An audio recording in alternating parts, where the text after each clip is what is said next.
Hi, this is Congressman Rick Larsen, and this is the weekly recap with Rick. I'm in Washington, D.C. today, standing about 8 feet away from Joe, who's my communications director, to record this. And I just want to give you an update again on what happened this week in the weekly recap with Rick. I am in D.C. because I'm doing a couple of hearings.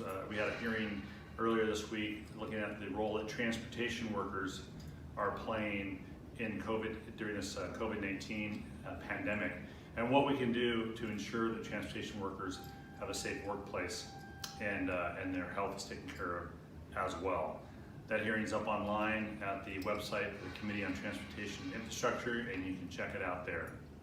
Also this week in Congress, there's a hearing in the Judiciary Committee on policing reform, looking at the Justice in Policing Act, a bill that I've co-sponsored along with other members of Congress to look at how we can reform police actions here in the United States. But police reform isn't enough.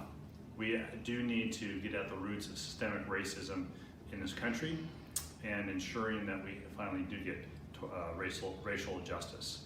To that end, last week in Everett, I attended one of the many Black Lives Matters rallies and protests that took place around the state.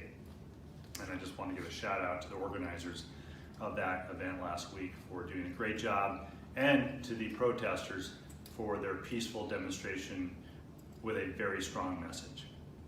So a little later this week, I'll be flying back to the district, and in the district I'll be doing a couple of meetings, if you will, online. One with the folks who are advocating for a cleaner Puget Sound.